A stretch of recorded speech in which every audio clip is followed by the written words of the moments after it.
أهلا بيكم في فيديو جديد. الفيديو ده مختلف شوية بس هنتكلم فيه عن موضوع مهم جدا، والموضوع ده هو المنتور، المدرس، الشخص اللي سابقك شوية بكام سنة وبيديك تعليمات أو بيديك اتجاهات. أنا متأكد أيا كان سنك أو أنت فين في حياتك دلوقتي، فأنت لو بصيت هتلاقي إن في ناس في حياتك في الفترة اللي فاتت كلها كانوا بالنسبة لك منتورز. المنتور ده بيساعدك إنك تشوف حاجات أنت مش شايفها بناءً على خبرته، وإن هو مشي في الخطوات دي قبلك، يقول لك على حاجات أنت مش واخد بالك منها، أو هتقضّي وقت كتير أوي بتلف حوالين نفسك، فيختصر عليك الطريق بإن هو يدّيك الحل بتاعها.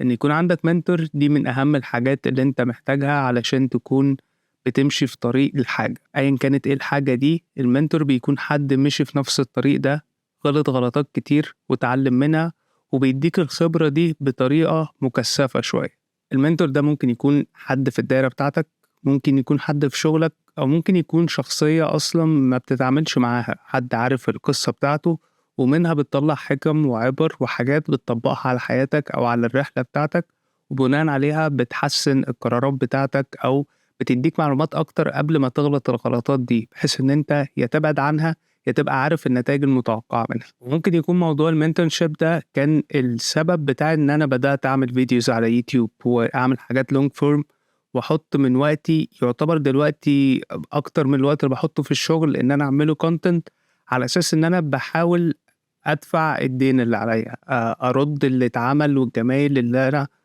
حسيت بيها من أول مرحلة. إن أنا كنت في مدرسة تعتبر مميزة شوية، مش عشان هي خارقة ولكن كانت تجربة مميزة في الوقت ده. وقت ما كنت في ثانوي ادتني فرصة إن أنا أتعلم، ومن الآخر كده كانت الحاجة اللي أنا كنت عايزها، كنت محتاجها، وكانت بتساعد فعلا في تطوري كشخص. ومن بعد المدرسة لما الواحد ابتدى يدخل في الشغل مع أول وظيفة ليا، اكشلي الكارير بتاعي كله مبني على المدير بتاعي في الشغل في أول شغلانة خدتها، لأن أنا كنت بادئ في اتجاه الجرافيك ديزاين بس ما كانش فيه أي براكتيكال فاليو بالنسبة لي، الموضوع كان مجرد سبوبة. لكن الشخص ده بناء على النيد بتاعة البيزنس والمهارة اللي كنت أنا بحاول أقدمها، ويعني إن الواحد يكون بيحب يتعلم بيخليه قدامه أبواب كتيرة، لكن إن حد يشوف دور معين أنت مميز فيه مع إنك ما تعرفش فيه أي حاجة ويوجهك ليه في البداية، بيساعدك كتير جدا إنك تختصر محاولات كتيرة جدا وإنك تدور على الفاضي. فتخيل واحد عنده 17 سنة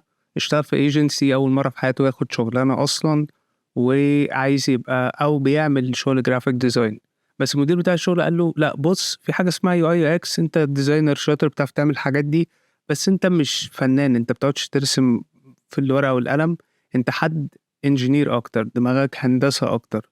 فميكس الهندسة دي بالديزاين، وفي حاجة اسمها يو اي اكس منتشرة مش موجودة في مصر قوي بس هتبقى موجودة، لأن أي ابلكيشن أو أي ويب سايت بيحتاجها. من مجرد الكلمات البسيطة دي الواحد ابتدى رحلة 7 سنين بيتعلم في المجال، بيتطور فيه، بيشتغل فيه. فما تبصش على إن مجرد جملة أو نصيحة أو حتى إن أنت تنقل شوية خبرات لحد هتبقى حاجة قليلة، لأن هي ممكن تفرق كتير جدا في الاتجاه اللي يمشي فيه في حياته. حتى من بعد المرحلة دي واللي هي علشان أنت كنت في الأول وكنت صغير، كان المنتور بالنسبة لك حد بياخدك من إيدك ويوريك الطريق.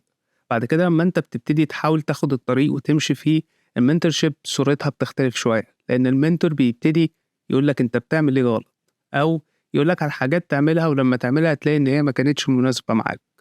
عشان كده المنتورشيب مش بس الشخص اللي عنده خبرة اللي بيديك من الخبرة بتاعته، المنتور ممكن يكون الشخص اللي بيديك خبرة غلط، وبناءً على إن أنت تعرف تقيّم الكلام اللي بيتقال لك ده وتجرّبه وتغلط بيه وتشوف الصح، بتاخد برضه تجربة كاملة بتدّيك معلومة بتعرف تحسّن بيها الاتجاه بتاع حياتك. اللي اتعلّمته من كل ده من الكذا mentor اللي عدّيت بيهم ومن تجارب كتيرة، حتى mentorship دول كنت باعتبرهم أصحاب ليّا، ناس كانت في العلاقات بتاعتي وباتعامل معاهم في الدراسة أو في الحياة عامةً، وخدت منهم خبرات كويسة وخدت منهم خبرات وِحشة، وبناءً عليها اتعلّمت. طلعت بمعنى جديد لحتة المنتورشيب. المنتورشيب مش الشخص اللي بيجي يديك معلومة، المنتورشيب قدرتك على ان انت تستخلص المعلومة من الشخص اللي قدامك. في ناس كتيرة هتديك معلومات، هتديك نصايح، هتديك خبرات، ولكن في اغلب الوقت النصايح الاهم والاحسن والافيد انت اللي هتجيبها لوحدك باستخلاصك من الشخص ده الحاجة اللي انت محتاجها. في آخر الفيديو أنا عايز أنصحك نصيحة، مش كمنتور، مش كأي حاجة، كصاحبك اللي بيقولك حاجة وجرب فيها. دور أنت على المعلومة، دور على كل حاجة، لأنك لما تتعلم المهارة دي أنت هتبقى المنتور بتاعك، أنت هتبقى الشخص اللي بيروح يدور ويجيب الحاجة الجديدة ويختبرها ويشوف هتفيده ولا لأ.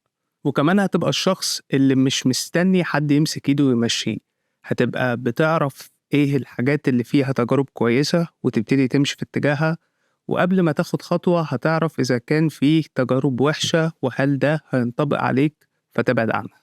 في آخر الفيديو عايز أشكرك إن أنت بتتفرج عليا، أنت بتسمعني، لأن الفيديو ده أنا عارف إن اللي وصل لحد دلوقتي فيه مش حد كان جاي علشان معلومة معينة من زي الفيديوز اللي أنا بعملها في العادي، هو حد عايز يسمع رأيي في موضوع معين. فدي حاجة أنا حابب إن أنا أعملها أكتر، مش عارف هتكونوا عايزين ده ولا لأ، بس في كل الحالات هعملها وهنزلها على الشانل برضو، وتبقى فيديوهات للمستقبل الواحد يرجع ويبص عليها، أو يبقى بينشرها مع الناس اللي حاسس إن هي محتاجة تسمع الكلام ده. عموما شكرا ليكوا، ولو أنت وصلت لحد دلوقتي فياريت تكون عامل سبسكرايب، ويا عملت لايك للفيديو ده أو بعته لأي حد في العلاقات بتاعتك أو الدايرة بتاعتك حاسس إن هو محتاج يسمع الكلام ده أو هيفيده. سلام.